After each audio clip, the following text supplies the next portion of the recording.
sur la matinale sur Vision 4 ouvre une nouvelle page. Une nouvelle heure, 7 heures, une nouvelle approche et une nouvelle dynamique. Désormais à 7 heures, de lundi à vendredi, au-delà de la revue, les textes, les contextes et les prétextes pour ensemble informer et faire comprendre l'information.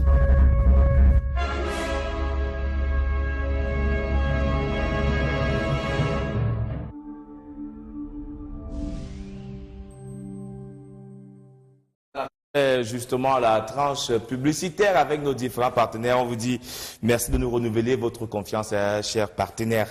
Alors, on va souhaiter bonne fête à tous les Achilles. Tous les Achilles, oui. Ça fait des Achilles aujourd'hui. Oui. Je pensais à Achille Mbouza, c'est un caméraman. Achille Bada plutôt, c'est un ami à qui je pense ce matin. Achille Mbouza, lui, c'est au service du gouverneur du côté de Douala. Bonjour à vous. Bonne fête au Achille de Agnès. Parce que Achille Mandandé. Ah, d'accord. Achille Mandandé. D'accord. Achilo. Ok. Monsieur Zé, bonjour. Bonjour Sidoine Monkam, bonjour Pi Byron. Bonjour. Bonjour à Achille Mbok Bipasso, qui est un journaliste bien connu au Cameroun. Bonjour à Achille Mbembe. Bonjour à Achille Ndjomo, il travaille pour Canada International. Tous les Achilles qui nous regardent ce matin. Bonjour à Achille Emanal International. Alors, on les appelle d'habitude les Achilo. Achilo. C'est plus amical comme ça. Plus amical, Achilo. Merci. Alors, très belle chemise, Jean-Jacques, les couleurs des Grassfield ce matin. Oui, merci Sidoine. Je pense qu'il faut faire honneur au Grassfield, grâce naturellement au concours de Pat Fashion, qui est du soleil levant, mais qui pense que le soleil couchant a de très belles couleurs. Et aujourd'hui, elle a décidé de nous faire justement cette chemise assortie aux couleurs des Grassfield. D'accord. Merci Jean-Jacques d'être là. Beau design en tout cas. Ah oui. Alors, on va commencer ce matin à la revue de presse avec le quotidien à capitaux publics Cameroun Tribune. Cameroun Tribune qui fait un point sur la signature de convention entre la Ligue de football professionnel du Cameroun et MTN Cameroun. C'était hier pour le sponsoring du championnat de première et de deuxième division. C'est un accord qui revient.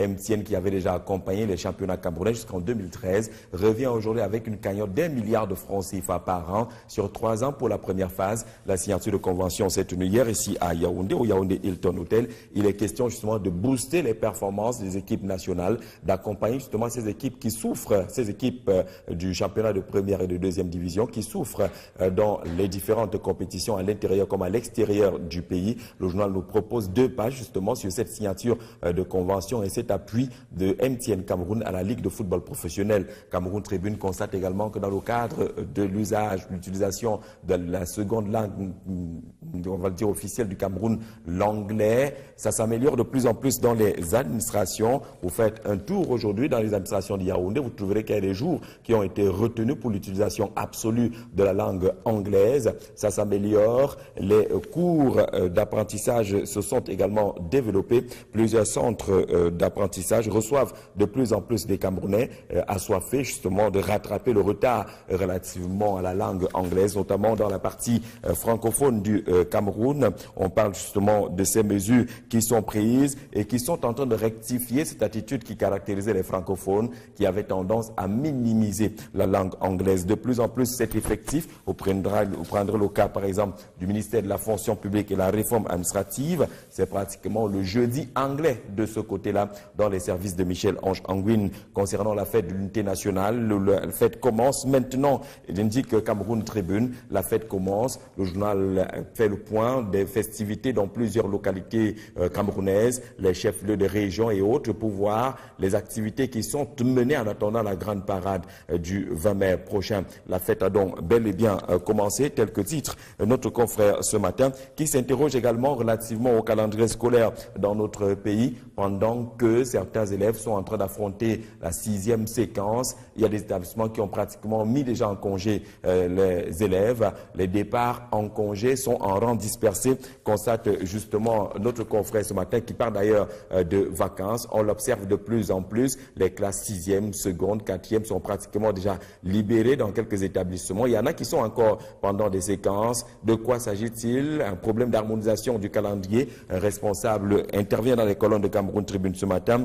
Fédélis Vogo et Banda, qui est délégué départemental des enseignements secondaires pour le Fundi, qui dit que le calendrier pédagogique est strictement respecté au Cameroun. C'est à lire dans les colonnes de Cameroun Tribune ce matin. Mutation, on nous parle encore de cette crise des ordures qui s'enlisent à Yaoundé. Le quotidien parlait déjà de Yaoundé qui était devenu une ville poubelle. On avait parcouru l'interview accordée au quotidien Mutation par le chargé de la communication de Isakam, qui indiquait justement qu'il y avait quelques problèmes de trésorerie, quelques problèmes de calendrier, mais quelques problèmes également ponctuels liés à la transition entre les fêtes de fin d'année et les activités normales. Le nombre impressionnant de demandes en matière de ramassage d'ordures, mais également les déplacements bien difficiles entre Yaoundé et le site de déversement des ordures du côté de la route de Soie. Le journal constate que ça n'a pas radicalement changé. Les ordures dictent toujours leur loi. Les ordures s'entassent toujours à Yaoundé, où sont passés les camions de ramassage de la société Hygiène et Salubrité du Cameroun, Isakam. Mutation fait un nouveau constat ce matin et fait, vous allez voir, cette petite fenêtre tout en noir concernant le syndicat des médecins du Cameroun. Le ministre de la Santé publique a procédé à un déploiement des personnels le 9 mai dernier, et dans ce déploiement constate justement mutation. Le président du syndicat des médecins, qui annonçait un nouvel arrêt de travail à partir du 15 mai prochain, a été muté. Il était jusque-là en fonction du côté de Bamenda, et les textes d'André Mamafouda viennent d'envoyer Yves-Pierre Basson, chef de neurologie jusque-là à Bamenda. Il est désormais muté au centre médical d'arrondissement de Somaloman. C'est dans les profondeurs de l'Est Cameroun. Mais la grande une de mutation parle de cette diversion des textes d'application dans notre pays. Plusieurs textes à la fois politiques et économiques ont été arrêtés par l'État du Cameroun. Mais jusqu'à présent, ces textes n'ont été mis en application. Pas d'implémentation. On attend toujours les décrets d'application. On parle par exemple de la déclaration des biens, l'article 66 de la Constitution qui est toujours attendu. On parlera également des zones économiques qui sont annoncées par des magnifiques textes dans ce pays. Pourquoi la non-application jusqu'à présent de ces différents textes pourtant prévus par les institutions dans notre pays? On peut parcourir mutation et citer par exemple Mathias Eric Owonangili, le professeur, qui indique justement qu'au Cameroun, on est dans une sorte de législation de renvoi, parce que la plupart des textes indiquent justement que la mise en œuvre se fera progressivement, mais les pratiques qui sont également observées au sommet de l'État peuvent réussir à justifier justement cette appellation de législation du renvoi qui semble caractériser la marche du Cameroun. Mais à lire également avec mutation ce matin le point établi par Mindiawa Bakari, cette fois-ci ne concernant pas la lutte contre le terrorisme dans l'extrême nord, mais cette sorte de terrorisme qui constitue l'insalubrité. Le gouverneur le dit, l'insalubrité est encore plus redoutable que Boko Haram, s'exprime également le gouverneur de la région de l'extrême nord dans les colonnes de mutation. C'est à lire absolument cette croisade contre l'insalubrité qui est lancée dans la région de l'extrême nord. Le Guardian Post est dans les kiosques ce matin et nous parle justement de ce concours annoncé et lancé dans la police camerounaise. 5700 recrutements qui sont annoncés. Le journal nous donne en tout cas tous les détails sur les âges requis, la constitution des différents dossiers et les départements entre guillemets de la police qui sont concernés par ce mouvement de recrutement qui est annoncé par la DGSN. À lire également avec le Guardian Post ce matin, on le disait déjà, les administrations qui se mettent au rythme et au pas de l'anglais. Le cas de l'Arcel par exemple, le journal nous apprend que de ce côté-là, des décisions ont été prises pour l'utilisation absolue de la langue anglaise. Par exemple, le général manager de cette institution a décidé d'arrêter le lundi et les mardis comme les jours d'utilisation absolue de la langue anglaise du côté de l'Arcel. À découvrir dans les kiosques ce matin un baromètre communautaire qui nous parle justement des crises économiques avec les réserves de change des multinationales qui sont sollicitées peut-être pour venir au secours des pays qui traversent des moments assez difficiles. C'est la petite une de baromètre communautaire ce matin. Baromètre communautaire qui nous parle, on le disait déjà hier, de ce Cameroun qui est au peloton de tête des assistés pratiquement dans tous les domaines, éducation, santé, nutrition, réquisitions et autres, le Cameroun applique aujourd'hui, on le voit sensiblement, la politique de la main tendue. Le hebdomadaire Le Soir est dans les kiosques ce matin. La Commission des Arts et des Lettres planche depuis hier sur 476 dossiers pouvant avoir accès au compte d'affectation spéciale. Mais les questions de culture, en tout cas, préoccupent notre confrère et qui consacre d'ailleurs sa grande une à ce qu'il considère comme le gangstérisme financier avec le syndicat national des promoteurs que dirige justement Tchengan est en train de lancer quelques procédures judiciaires. Et les Totrous de Mbala, Elanga et compagnie qui ont géré la commission permanente de gestion, selon notre confrère ce matin, pour Raymond Tchengan, président national des professionnels de la musique, SNAPROM, il est temps de mettre à nu les détourneurs et faussaires du droit d'auteur et du droit voisin au Cameroun. Quelques fax similés sont d'ailleurs proposés par le petit hebdomadaire Le Soir ce matin. Et puis, le grand débat ouvert par le quotidien Émergence concerne justement les leçons qu'on peut tirer de l'élection d'Emmanuel Macron à la tête de la République française. On va le voir en même temps que le journal nous indique que ce n'est pas totalement perdu pour le Camerounais Issa Hayatou qui vient d'être désigné parmi le collège président d'honneur de la FIFA. Il rebondit Issa Hayatou après avoir été éjecté de la Confédération africaine de football. Il rebondit là-bas du côté de la FIFA. Le quotidien Émergence nous permet également de faire le point avec le ministre Michel-Ange Anguin sur la gestion du CJPS 2. Va-t-il réussir à redonner vie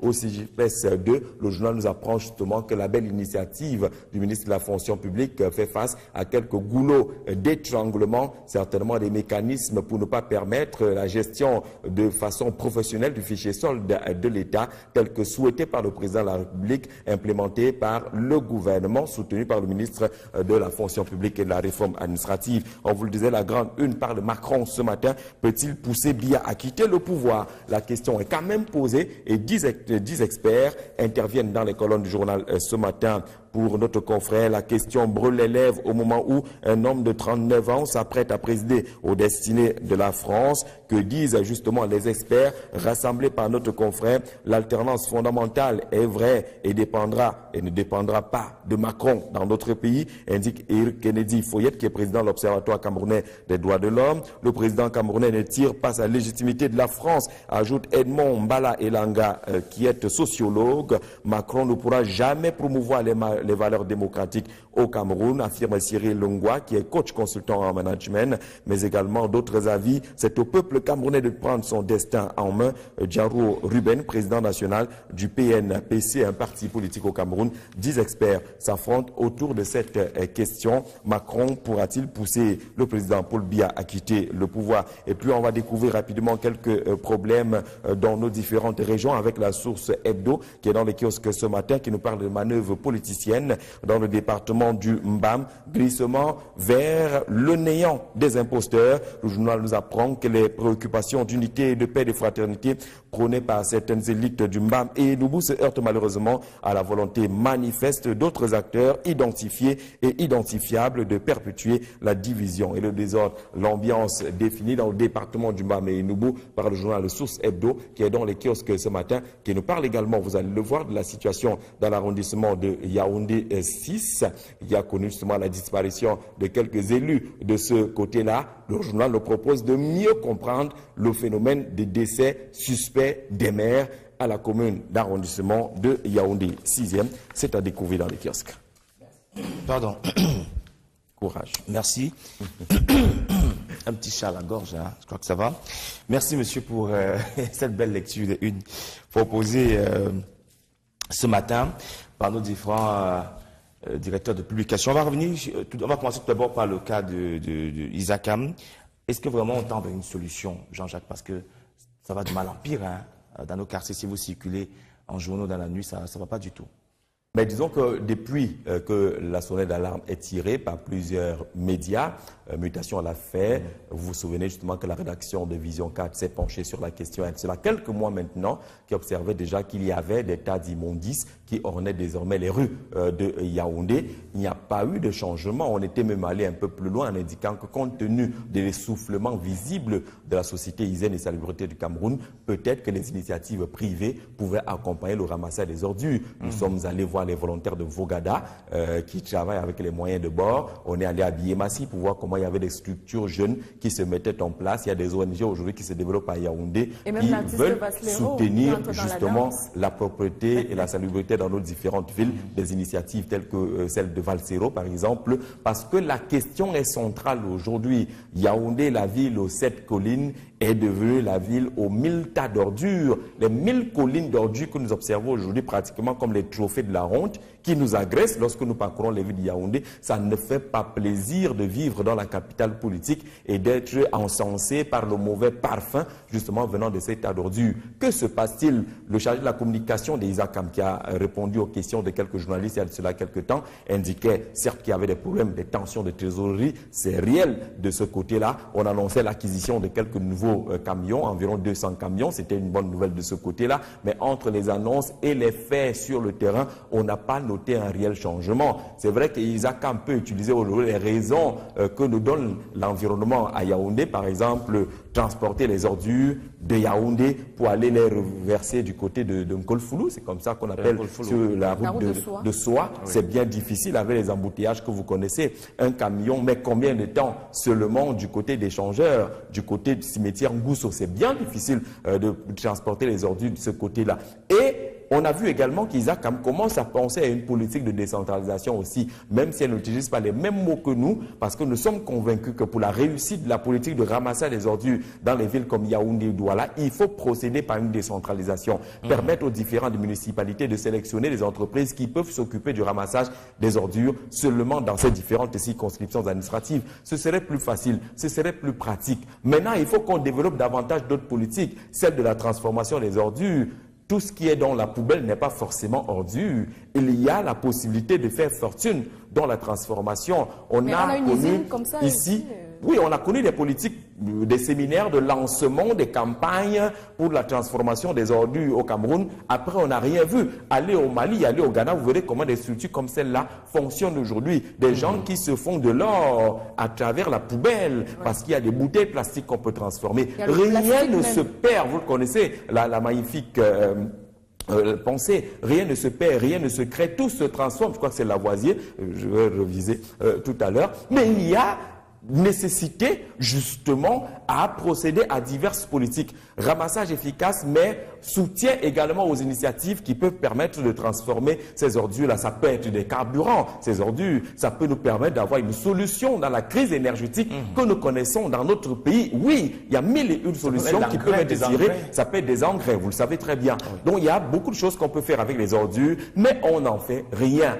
Les ordures, chez nous, non seulement vous mettent mal à l'aise, c'est devenu le berceau des rats, souris, moustiques et autres qui chantaient l'hymne justement du malaise dans les différentes villes camerounaises, mais il faut que l'État aille voir de près du côté des ISACAM. Si ISACAM est essoufflé, si ISACAM n'a pas de moyens, trouvons d'autres moyens. C'est très important. Il faut que les ministères qui s'occupent de ces domaines-là soient également intéressés. Les Camerounais, vous le dites, consomment beaucoup, mais le Cameroun souffre l'absence d'une politique de prévision. On n'a pas su qu'à Yaoundé, on passera à 4 ou 5 millions d'habitants pendant telle période et que la demande en matière de ramassage d'ordures va s'accroître. On n'a pas pensé qu'à Yaoundé, naturellement, des quartiers nouveaux vont naître. Il faut ouvrir les routes, ainsi de suite, pour permettre aux camions des ISACAM, lorsqu'ils ont la volonté de venir vous réveiller avec le klaxon, puissent quand même circuler de ce côté-là, aller ramasser des ordures. Donc il y a un problème réel.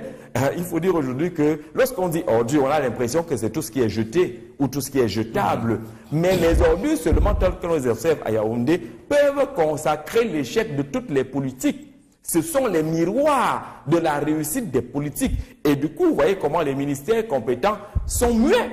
Où sont passés les ministères en charge des questions environnementales, par exemple?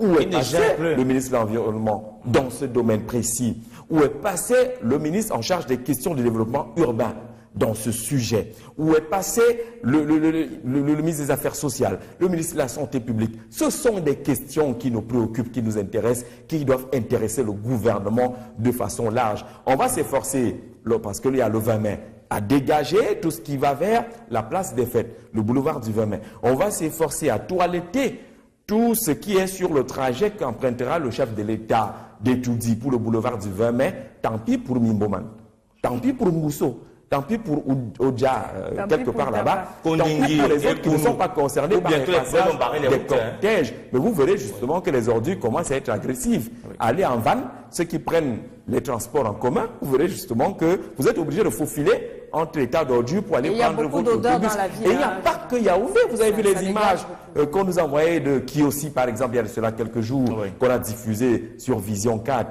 Kiossi, qui est la ville d'entrée du Cameroun, par le sud, vous accueille avec les ordures.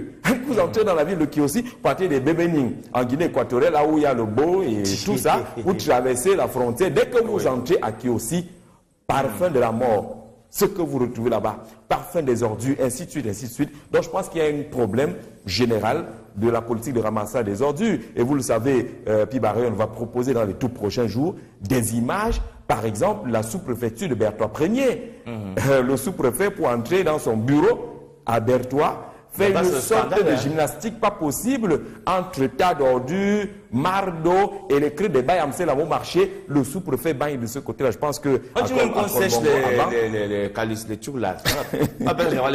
Les dessous. Les dessous qui sont pas la taille là. Le sous-préfet de la fenêtre de son bureau à Berthois vit ce commerce-là en direct. Et malheureusement pour lui, autour de ses bureaux se développe le commerce des dessous féminins. Voilà comment les femmes qui viennent pour acheter ces choses-là sont en train de le sous-préfet ne peut pas se concentrer. Il y a tout ça dans cette ambiance-là et je crois qu'on aura des images certainement la semaine prochaine de cette situation. On aura des images, on a d'ailleurs reçu des images pour revenir n'est-ce pas, sur le cas de nos routes au Cameroun et qui freinent justement le développement de notre pays. On va commencer par le cas de l'Est camerounais, puisqu'on était sur Berthois tout à l'heure, avec le cas de la sous-préfecture. Les routes, là, on a des images. On a certainement déjà les images parce que nous le disions déjà ici. On a décidé de procéder par les faits, qu'on ne fasse pas des commentaires pour commenter, mais commentons des faits. Si vous êtes à Yokaduma aujourd'hui, et je suis sûr que c'est la saison des pluies de ce côté-là, vous voulez vous rendre à Molundu, c'est 230 km environ, et ce sont les 230 km les plus longs du monde. Et lorsque vous prenez cette route-là, 230 km, vous êtes sûr que si vous êtes arrivé, vous ferez 16 heures de route. 16 heures de route pour les plus rapides sur 230 km et vous affrontez ça au quotidien. C'est-à-dire que des bourbiers, vous marchez même plus à pied qu'à bord du véhicule. Voilà. Et vous retrouverez encore les savièmes. Vous connaissez les savièmes? Ce sont des véhicules qui ont disparu même chez l'inventeur en France. Les derniers datent de 1968. Il n'y en a plus, les savièmes. Mais vous réussissez quand même à aller. Ce sont les sauveurs. Là-bas, on appelle la savième, c'est le sauveur. Pas de savième, pas de déplacement entre Yokaduma et Molundu. Vous trouverez donc dans ces bourbiers les gros porteurs, les groumiers qui transportent le bois, qui ramassent le bois. D'abord, on est en train de monter un documentaire sur l'exploitation illicite du bois dans cette partie du pays, notamment la localité de Banana, à côté de Molundu. Il y a un documentaire de 13 minutes qu'on va proposer aux téléspectateurs très bientôt. Il est déjà prêt. Vous connaissez quand même ces camions qui viennent ramasser le bois et les paysans qui observent comment le bois est en train de partir. Mettez-nous encore plus d'images. Je crois qu'on en a encore davantage. J'ai beaucoup d'images où il y a une voiture qui a été complètement renversée. Oui, vous trouverez des voitures qui sont en bourbier, qui ne peuvent plus sortir de ce bourbier. Et vous, les usagers, les passagers de la Savième, vous ne pouvez pas continuer votre voyage. Vous devenez les tire forts, comme on les appelle là-bas, les trackers. C'est vous qui devez pousser.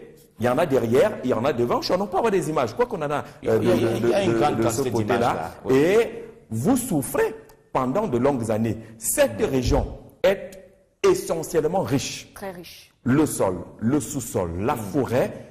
Yokaduma dans la Bumba et Ngoko, je ne suis pas sûr qu'en matière de comparaison, il y a une partie du Cameroun qui soit aussi riche, mais qui ne bénéficie pas malheureusement de cette richesse. C'est un chemin de croix. C'est un labyrinthe pas possible de ce côté-là pour voir comment se déplacer. Je pense que c'est les voyages les plus difficiles. Mais qui doit arranger cette Jean-Jacques? On peut pas. Mais ça appartient à la politique générale de l'État. Aujourd'hui, la bonne nouvelle, c'est que le tronçon Berthois-Batouré est entré dans le plan d'urgence. Donc, on va pouvoir bitumer la route Berthois-Batouré 97 à 100 km. Maintenant, entre Batouri et Yokadouma, en passant par Ndelele, Garigombo et autres, pour arriver ne serait-ce qu'à Yokadouma, vous avez 200 km de galère. Vous ajoutez les 230 pour arriver du côté de Molundu, ces voyages pas possibles en période de rentrée scolaire de ce côté-là. Lorsque vous avez vu la chance d'avoir un car qui part, le car, ça vient là, a l'avantage de ne jamais être rempli. Moi, je connais bien ce trajet. Mais vous êtes 9, vous êtes 20, vous êtes 30, vous êtes 40. Tant qu'il y a la demande, les ridelles et autres escaliers, vous devez vous accrocher pour arriver de ce côté-là. Est-ce qu'il y a le courant là-bas? Vous dites? Est-ce qu'il y a le courant là-bas, l'électricité, Jean-Jacques? Il y a des centrales, on a l'impression que c'est abandonné. Il y a des groupes électrogènes, il y a des centrales, il y a des groupes électrogènes. Molundu, par exemple, est alimenté par un grand groupe électrogène. Les villes comme Somalomo, Salapumbe, c'est également de temps en temps des groupes électrogènes, bénéficiant parfois de la proximité avec les sociétés d'exploitation forestière qui ont créé des camps équipes de temps en temps à avoir des fils au niveau. Mais c'est difficile d'envisager le développement de ce côté-là. Je le disais déjà, il y a une première partie de la route qui va être bitumée. Il faut justement que des efforts soient encore menés pour que cette partie du Cameroun soit ouverte à la circulation. Et vous comprendrez justement que la carte géographique qu'on propose du Cameroun appelle à ce que dans les plans de développement, qu'on puisse procéder à un certain équilibrage, on va le dire ainsi, parce qu'il y a des zones dans ce pays, il vaut mieux ne pas y penser. Lorsqu'on vous envoie des fonctionnaires de ce côté-là, naturellement, ils vont penser que c'est des sanctions. Il y a des gens ici quand on envoie Tinière. Il va faire quoi à Tinière? Tu entends toujours les communicants là, au poste national. Occupez votre service, monsieur. Ça fait il y a 3 mois. Occupez votre service et toujours il n'y a pas de changement. Alors, est-ce qu'il y a des mairies là-bas, Jean-Jacques? Naturellement qu'il y a des mairies, mais il y a des responsabilités du maire, il y a la responsabilité de l'État. Le maire, lui, ne va pas bitumer la route qui va à Yokadouma, qui va à Molundu. Mais les 27 millions qu'il reçoit quand même, c'est pour l'aménagement des routes communales. Pour l'aménagement des routes communales. Maintenant, entre se rendre à Molundu et voir ce que le maire fait sur place, c'est 2 niveaux de réflexion, c'est 2 niveaux de commentaires.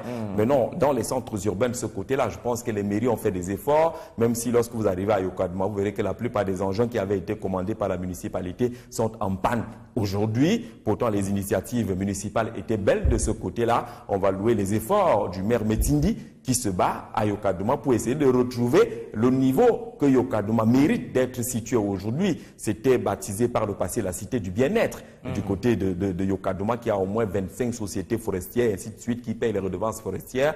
Mais vous voyez qu'il y a des choses que le maire peut faire et des choses que le maire ne peut pas faire. Comme dans ton village à Doumentan. Lui seul doit pouvoir lui, il a construit l'auberge. Oui, bon, il y a un projet, d'ailleurs la pose à première pierre de l'auberge municipale de Doumentan aura lieu demain. Ce sont des initiatives des maires. Cela, pour voir une auberge peut résoudre les problèmes qui ont certainement été analysés par le conseil municipal. Peut-être régler les problèmes de logement ponctuel, peut-être parce qu'il y a des gens qui vont à Yokadouma, à Doumentan. Nous y serons d'ailleurs demain pour la cérémonie, la pose à première pierre, pour la première conférence de section de la nouvelle section RDPC là-bas, mais davantage pour l'installation des comités villageois de développement, du comité de développement de Doumentan. Nous y serons demain. Donc il y a une demande certaine, même si elle est ponctuelle, qui arrive pour ce qui est justement des infrastructures des différentes mairies. Et c'est les conseils municipaux qui arrêtent la qualité des investissements à faire. Si le conseil municipal de Doumentan a arrêté la construction d'une auberge, certainement que les conseillers ont évalué les besoins et évalué également les rentrées financières qui peuvent accompagner l'action municipale. Parce qu'une chose est de recevoir et de permettre aux populations, le passage des touristes et autres d'être logés. Une autre chose, et là le maire l'a annoncé, il y a une politique de logements sociaux qui est annoncée également du côté de Doumentan. Mais tout dépend de la vision de l'élu, des élus du conseil municipal. Mais nous disons que l'État doit multiplier des efforts pour désenclaver ces différentes zones, notamment les zones de production comme Yokadouma et autres. On ne peut pas, vous imaginez ce que vivent les populations qui sont sur le tracé de ce qui ressemble à la route et qui voient le nombre impressionnant de groumiers qui passent avec le bois, avec la richesse, et qui se demandent, mais c'est pour les autres, pourquoi on n'est pas les premiers à bénéficier de l'exploitation forestière de chez nous, même si la forêt et autres appartiennent à l'État, mais au moins les riverains sont prioritaires en matière de bénéfices. Est-ce que justement dans les faits, ces riverains réussissent à profiter de l'exploitation forestière. Et une bille de bois, ça coûte combien? Ben là, ça dépend de la qualité du bois, ça dépend de l'essence. La yousse n'est pas le bibolo, le bibolo n'est pas le bibinga, le bibolo n'est pas... Donc il y a beaucoup de variétés et chacune de ces variétés appartient à une négociation particulière sur le marché. Il y a le bois blanc, le bois rouge, le bois noir aussi, qui existe justement. Il y a beaucoup d'espèces et naturellement toutes les négociations dépendent de la qualité de l'espèce, dépendent également du marché, qu'il soit local ou international, mais il faut que les retombées, le retour puisse être visible. L'État a arrêté les redevances forestières qui sont généralement reversées aux municipalités. Dans l'ancienne répartition de ces redevances forestières, 50% restait à l'État, 50% allait à la communauté, donc 40% pour la commune, 10% pour la communauté riveraine. Et depuis quelques années, les 10% avaient été stoppés par les nouvelles lois des finances. On est en train de revenir justement à ces 10%, mais en réduisant de 3%. Désormais, ça va être 7% à reverser aux communautés riveraines. Ce qui, à mon avis, peut permettre malheureusement les projets qui se développent dans les communautés, c'est toujours quoi?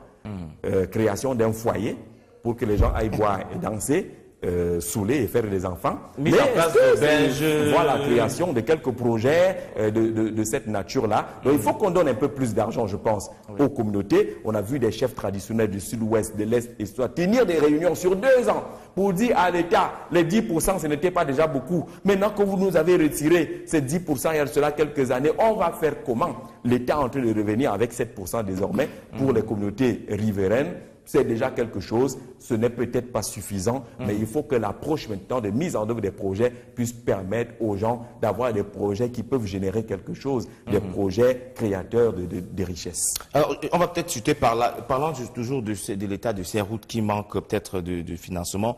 En janvier 2016, nous parlions sur ce plateau, je crois que c'était plus de 1100 milliards.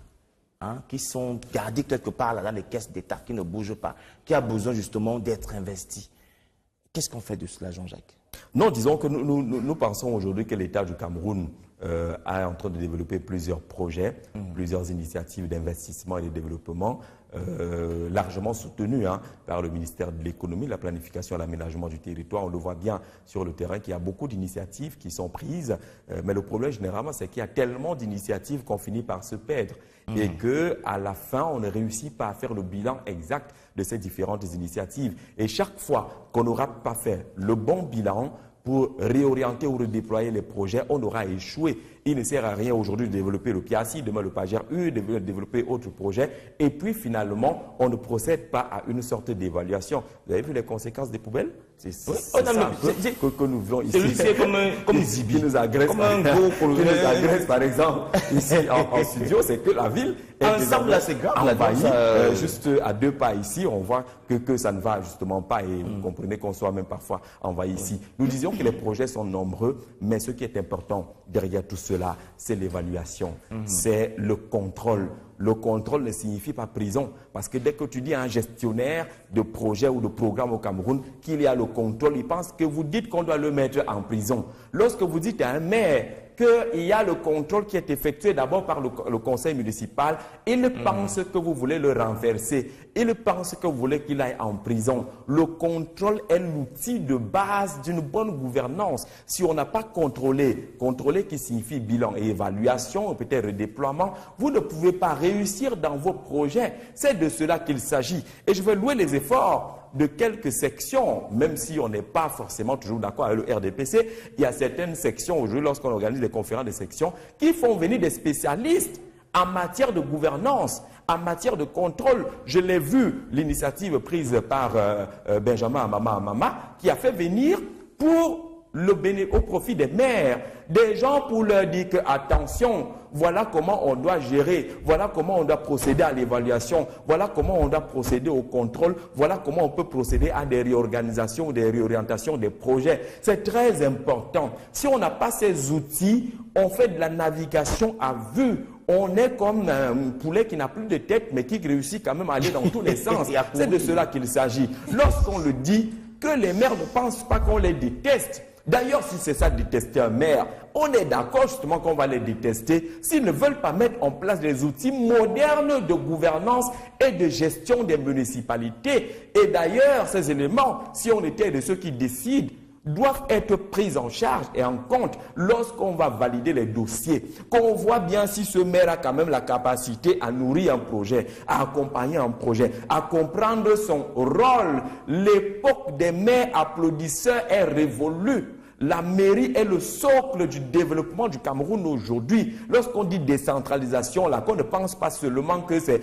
une affaire de carton qu'on va vous envoyer, mais c'est de vous dire que désormais, vous devez penser le développement. Si on porte comme la Chine l'a fait dans les années 70, porter le développement de la campagne vers la ville, on aura la chance de retenir dans nos communautés les jeunes qui se retrouvent sans emploi. La Chine a pensé à cela et ça a limité l'exode rural. Mais si nos mairies ne font rien et les jeunes se retrouvent tous Ben Skinner ou à orner les rues des sauces, c'est un problème. C'est parce que les politiques locales ont échoué. Et un maire qui ne peut pas aménager une politique de développement local ne doit pas être maire. Ce n'est pas un poste fantaisiste. Ce n'est pas parce que on va mettre l'écharpe qu'on pense qu'on est sérieux. On sera sérieux lorsqu'on aura fait un travail de développement. Lorsqu'on aura convaincu les populations de ce que nous sommes à votre service. C'est de cela qu'il s'agit. Et tous les maires doivent le savoir. On a dit ces derniers mois, nous on va procéder à ces différentes analyses pour qu'on ne soit pas complice passif.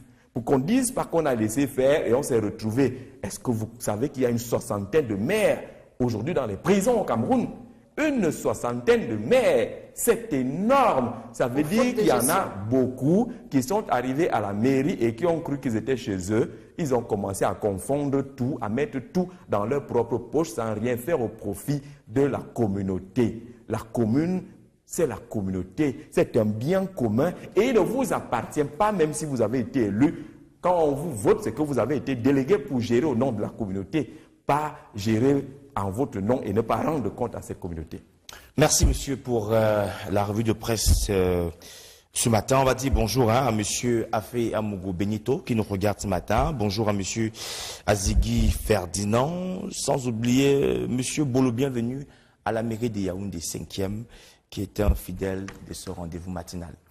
Alors, il n'y a pas de Njoka ce week-end puisque vous serez dans votre village à Doumentan. Il y a aussi le Njoka là-bas. Il y a une boîte de nuit là-bas. Le président du comité de développement de Doumentan, Firmin Bakabe, dit souvent que c'est le rendez-vous du Patengue, ne Patengue. Lorsqu'on a la chance de se retrouver entre nous, on est dans diverses villes, on est parfois dans divers pays, lorsqu'on a la possibilité, comme ce sera le cas demain, pour installer les comités villageois de développement, eh bien, ça va être un rendez-vous également du Njoka. Qu'est-ce que vous leur dites en votre langue ce matin? Puisque vous regardez. Bon, on essaie de Doumentan men, que le tel Bourbeng, chez Choumo Boubran Malami, mais le mies, mia Doumentan bebe no Bourbe, to chok, beti o chok, bebe qui est val. Bourbe, il ne me chore, ça la route du John Kodadi, Bongeti. C'est qu'on me dit que le deux sa mère, comme le chou Doumentan, Bergeon auberge municipale, c'est qu'on m'a accompagné, que légal, ni en ouzo, Bergeon vini et tobok. J'ai envie de retenir. Ils étaient tout choc à parti. Je ne sais pas comment on dit parti. Voilà, c'est que nous le parce que il s'est les biais chez Choumo Boubran à Doumentan, donc c'est vrai Doumentan. Bonjour à tous les millions. J'ai envie de retenir un mois en Doumentan ce matin. Quand on dit je t'aime à une femme en Doumentan, on dit quoi? Ah, Mechello. Mechello. Et le mot Tcheli, qui veut dire amour, est très cher à Doumentan. Tcheli, voilà. Le Macaz a chanté l'amour. Et toutes les politiques aujourd'hui à Doumentan, bon là c'est la route de Yokaduma. C'est vrai qu'à Doumentan c'est pas très différent, mais ça c'est du côté de Yokaduma que le réalisateur a tenu à nous reproposer ce matin.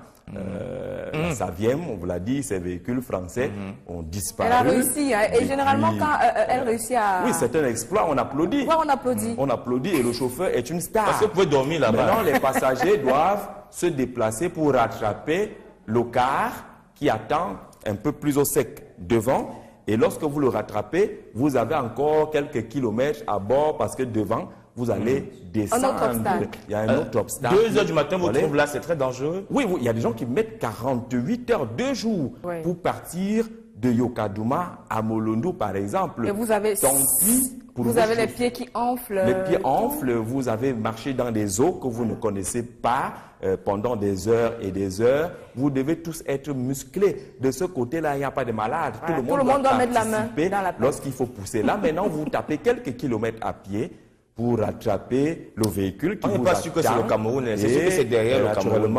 Qui est à votre service. Et ce qui est bien avec ce véhicule-là, la Saviem, la Saviem n'est jamais pressée. Vraiment, le chauffeur n'a aucune pression. Quand va arriver son heure de prière, il va faire sa prière et vous ne lui faites aucune pression. Vous n'avez pas de choix. Vous créez toutes les familles. Il y a beaucoup de relations qui sont nées de ces voyages bien difficiles parce que vous avez une communauté de problèmes et naturellement une communauté de destin. Vous attendez maintenant que tout le monde puisse arriver, les plus vieux qui sont derrière, les filles qui avaient les talons, qui doivent enlever les talons pour attraper. Comment on fait pour voyager sur ce genre de route avec les talons? Mais il y en a qui pensent qui n'ont pas fait le repérage, qui ne savent pas où ils vont. On met une bonne paire de tennis. Quand le gars t'envoie l'argent, il dit que vous allez retrouver avoir 110 000, 80 000, tu te connais parce que tu t'attends en haut. Je m'avais dit, tu prends les cartes, tu mets les trucs. Après, tu dis que c'est Dieu. Qu'est-ce qu'il m'a envoyé là-bas? Les chanchouz. Voilà. Si vous avez les chanchouz, les écambis, les chaussures en plastique, là, vous êtes à l'abri. Il faut avoir des tenues adaptées. Là, c'est le transport. Il doit accélérer, Celui-là transporte le cacao. C'est une zone de grande production du cacao. Il va accélérer, mais ça va s'arrêter là. Tout le boucan là ne va jamais plus loin que cela. Maintenant, il commence à supplier les passagers du car. Venez mettre la main. Et vous avez l'obligation de pousser parce que s'il ne quitte pas, vous-même, vous n'allez pas traverser. Vous-même, vous n'allez pas continuer. Donc, vous êtes obligé d'être solidaire du transporteur du cacao qui va poursuivre son voyage et vous allez retrouver votre car un peu plus loin. Peut-être que si on a d'autres images un peu plus loin, vous verrez qu'il y a des tracteurs manuels qui sont également utilisés par les passagers de ce côté-là. Je vous le dis, c'est une zone qui produit énormément du cacao qui est transporté dans ces conditions. Il y a une grosse production qui ne peut pas être transportée faute de route de ce côté-là. Et si vous avez le malheur de trouver qu'un camion s'est renversé avec toute sa charge, vous devenez les déchargeurs. Allez, pour vous dégager un petit passage, vous êtes obligé d'aider les autres, y compris les populations villageoises, pour dégager ces morceaux de bois, ces planches. Sinon, vous ne traversez pas. Vous n'allez pas traverser. Et ça se passe en un voyage. Vous imaginez notre ami Moussa qui est à Molondo, qui a tourné ces images. C'est l'expérience de son propre voyage. Comment part-il de Molondo pour Yokadouma? Tout ce qu'il peut vivre en route pendant un seul voyage. Ça n'a pas été tourné sur plusieurs jours. Pendant un seul voyage, vous trouverez les bourbiers, vous trouverez les camions qui se sont renversés, comme vous le voyez en route. Vous voyez l'état bien difficile. Ça, c'est derrière le Cameroun. Et naturellement, c'est derrière le Cameroun. C'est le Cameroun. C'est dans le sud-est. Non. C'est dans le sud-est du Cameroun. Je pense aujourd'hui que. J'aimerais qu'un ministre aille caler là-bas en prenne avec son 4x4. Là, il va comprendre que non. Parce que s'il prend l'empreinte Sainte-Route, vous voyez comme les grumiers qui ont des puissances. Non, vous savez que les problèmes de route ne se négocient pas, ne se gèrent pas parce qu'un ministre s'est embourbé. Il faut appeler une politique globale. Mais pourquoi cette route n'est pas bitumée depuis? Parce que c'est aujourd'hui. Nous, on ne répondra pas sur le comment et le pourquoi cette route n'est pas bitumée jusqu'à présent. Le souhait des populations, c'est qu'elle soit bitumée. Aujourd'hui, il y a un départ avec le bitumage de l'axe Berthois-Batouri sur une centaine de kilomètres dans le cadre du plan d'urgence. Il faut aller plus loin avec ce projet pour que la route puisse s'ouvrir. Mais vous savez que depuis des années, de ce côté-là également, il y a eu des problèmes parce que ce sont des zones généralement protégées, il y a des gorilles, il y a ci ou ça, il y a eu des politiques qui ont fait l'objet de beaucoup de débats au Cameroun. Faut-il directement ouvrir les routes de ce côté-là et exposer la faune et la flore? Vous voyez qu'ils n'ont même pas besoin de routes, les exploitants forestiers, pour entrer là-bas.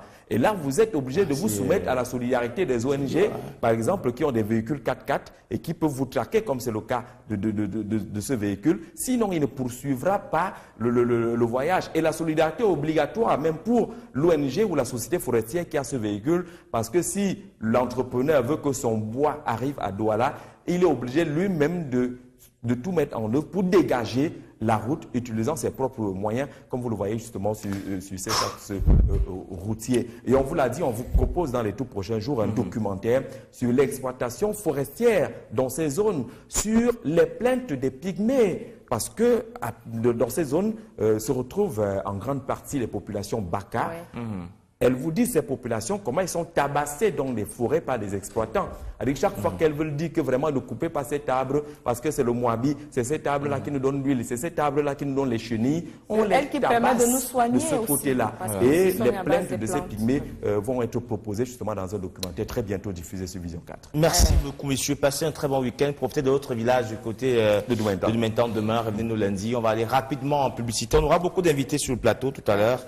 On y va d'abord avec la pub. Multinationales qui sont sollicitées peut-être pour venir au secours des pays qui traversent des moments assez difficiles. C'est la petite une de Baromètre communautaire ce matin. Baromètre communautaire qui nous parle, on le disait déjà hier, de ce Cameroun qui est au peloton de tête des assistés, pratiquement dans tous les domaines, éducation, santé, nutrition et autres. Le Cameroun applique aujourd'hui, on le voit sensiblement, la politique de la main tendue. Le hebdomadaire le soir et dans les kiosques ce matin, la commission des arts et des lettres planche des puisières sur 476 dossiers pouvant avoir accès au compte d'affectation spéciale. Mais les questions de culture, en tout cas, préoccupent notre confrère et qui consacre d'ailleurs sa grande une à ce qu'il considère comme le gangstérisme financier avec le syndicat national des promoteurs que dirige justement Tchengan est en train de lancer quelques procédures judiciaires et les Totros de Mbala, Elanga et compagnie qui ont géré la commission permanente de gestion. Selon notre confrère ce matin, pour Raymond Tchengan, président national des professionnels de la musique, SNAPROM, il est temps de mettre à nu les détourneurs et faussaires du droit d'auteur et du droit voisin au Cameroun. Quelques fax similés sont d'ailleurs proposés par le hebdomadaire le soir ce matin. Et puis, le grand débat ouvert par le quotidien Émergence concerne justement les leçons qu'on peut tirer de l'élection d'Emmanuel Macron à la tête de la République française. On va le voir en même temps que le journal nous indique que ce n'est pas totalement perdu pour le Camerounais Issa Hayatou qui vient d'être désigné parmi le collège président d'honneur de la FIFA. Il rebondit Issa Hayatou après avoir été éjecté de la Confédération africaine de football. Il rebondit là-bas du côté de la FIFA. Le quotidien Émergence nous permet également de faire le point avec le ministre Michel Ange Angwin sur la gestion du CJPS 2. Va-t-il réussir à redonner vie au CJPS 2? Le journal nous apprend justement que la belle initiative du ministre de la fonction publique fait face à quelques goulots d'étranglement, certainement des mécanismes pour ne pas permettre la gestion de façon professionnelle du fichier solde de l'État tel que souhaité par le président de la République, implémenté par le gouvernement, soutenu par le ministre de la fonction publique et de la réforme administrative. On vous le disait, la grande une par de Macron ce matin. Peut-il pousser Biya à quitter le pouvoir? La question est quand même posée et 10 experts interviennent dans les colonnes du journal ce matin. Pour notre confrère, la question brûle les lèvres au moment où un homme de 39 ans s'apprête à présider aux destinées de la France. Que disent justement les experts rassemblés par notre confrère? L'alternance fondamentale est vraie et dépendra et ne dépendra pas de Macron dans notre pays, indique Eric Kennedy Foyette, qui est président de l'Observatoire camerounais des droits de l'homme. Le président camerounais ne tire pas sa légitimité de la France, ajoute Edmond Mbala Elanga, qui est sociologue. Macron ne pourra jamais promouvoir les valeurs démocratiques au Cameroun, affirme Cyril Lungwa. Cameroun, le ministre de la Santé publique a procédé à un déploiement des personnels le 9 mai dernier, et dans ce déploiement constate justement mutation. Le président du syndicat des médecins qui annonçait un nouvel arrêt de travail à partir du 15 mai prochain a été muté. Il était jusque-là en fonction du côté de Bamenda et les textes d'André Mamafouda viennent d'envoyer Yves-Pierre Basson, chef de neurologie jusque-là à Bamenda. Il est désormais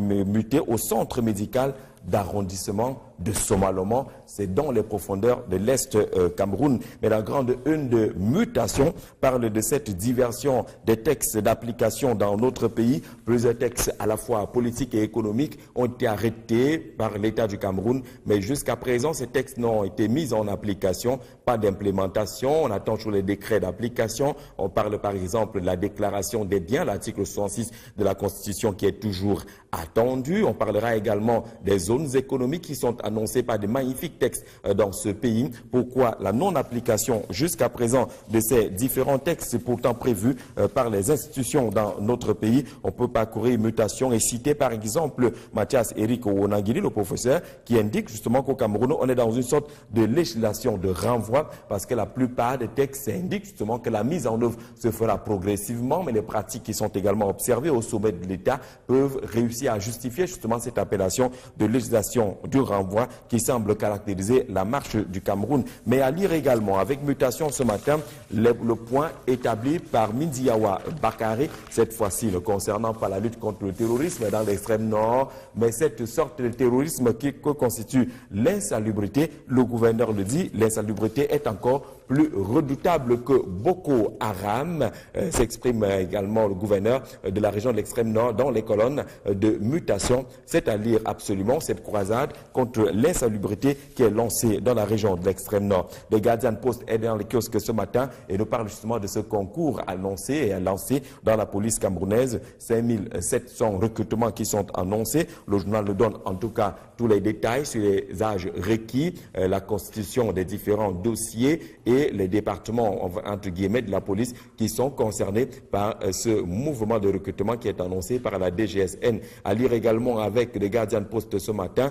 on le disait déjà, les administrations qui se mettent au rythme et au pas de l'anglais. Le cas de l'Arcel par exemple, le journal nous apprend que de ce côté-là des décisions ont été prises pour l'utilisation absolue de la langue anglaise. Par exemple, le général manager de cette institution a décidé d'arrêter les lundis et les mardis comme les jours d'utilisation absolue de la langue anglaise du côté de l'Arcel. À découvrir dans les kiosques ce matin un baromètre communautaire qui nous parle justement des crises économiques avec les réserves de change des... Sur la matinale, Champ Vision 4 ouvre une nouvelle page. Une nouvelle heure, 7 heures, une nouvelle approche et une nouvelle dynamique. Désormais à 7 heures, de lundi à vendredi, au-delà de la revue, les textes, les contextes et les prétextes pour ensemble informer et faire comprendre l'information.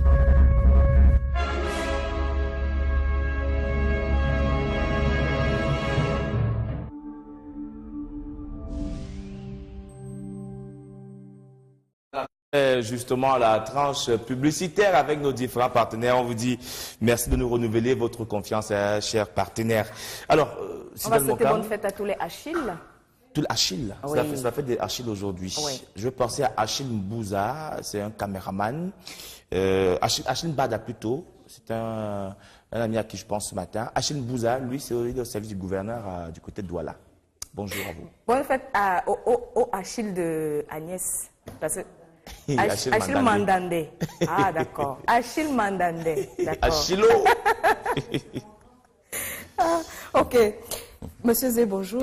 Bonjour Sidoine Monkam, bonjour Pi Byron. Bonjour. Bonjour à Achille Mbog Bipasso, qui est un journaliste bien connu au Cameroun. Bonjour à Achille Mbembe. Bonjour à Achille Ndjomo, il travaille pour Canal 2 International. Tous les Achilles qui nous regardent ce matin. Bonjour à Achille Emanal International. Alors, on les appelle d'habitude les Achilo. Achilo. C'est plus amical comme ça. Plus amical, Achilo. Merci. Alors, très belle chemise, Jean-Jacques, des couleurs des Grassfield ce matin. Oui, merci Sidoine. Je pense qu'il faut faire honneur au Grassfield, grâce naturellement au concours de Pat Fashion, qui est du soleil levant, mais qui pense que le soleil couchant a de très belles couleurs. Et aujourd'hui, elle a décidé de nous faire justement cette chemise assortie aux couleurs des Grassfield. D'accord. Merci Jean-Jacques d'être là. Beau design en tout cas. Ah oui. Alors, on va commencer ce matin à la revue de presse avec le quotidien à capitaux publics, Cameroun Tribune. Cameroun Tribune qui fait un point sur la signature de convention entre la Ligue de football professionnel du Cameroun et MTN Cameroun. C'était hier pour le sponsoring du championnat de première et de deuxième division. C'est un accord qui revient. MTN qui avait déjà accompagné les championnats camerounais jusqu'en 2013 revient aujourd'hui avec une cagnotte d'1 milliard de francs CFA par an sur 3 ans pour la première phase. La signature de convention s'est tenue hier ici à Yaoundé, au Yaoundé Hilton Hotel. Il est question justement de booster les performances des équipes nationales, d'accompagner justement ces équipes qui souffrent, ces équipes du championnat de première et de deuxième division qui souffrent dans les différentes compétitions à l'intérieur comme à l'extérieur du pays. Le journal nous propose 2 pages justement sur cette signature de convention et cet appui de MTN Cameroun à la Ligue de football professionnel. Cameroun Tribune constate également que dans le cadre de l'utilisation de la seconde langue, on va le dire officielle, qui est coach consultant en management, mais également d'autres avis. C'est au peuple camerounais de prendre son destin en main. Diaro Ruben, président national du PNPC, un parti politique au Cameroun, 10 experts s'affrontent autour de cette question. Macron pourra-t-il pousser le président Paul Biya à quitter le pouvoir? Et puis on va découvrir rapidement quelques problèmes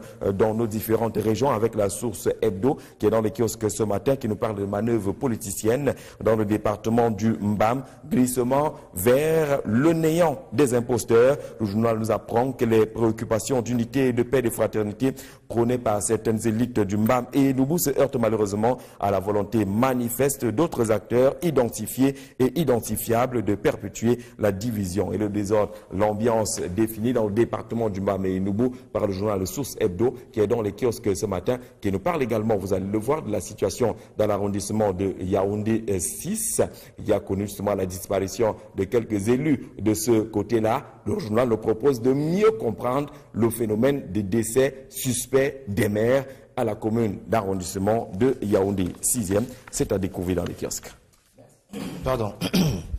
Courage. Merci. Un petit chat à la gorge, hein. Je crois que ça va. Merci, monsieur, pour cette belle lecture de une proposée ce matin par nos différents directeurs de publication. On va commencer tout d'abord par le cas de Isakam. Est-ce que vraiment on tend vers une solution, Jean-Jacques? Parce que ça va de mal en pire, hein, dans nos quartiers. Si vous circulez en journaux dans la nuit, ça ne va pas du tout.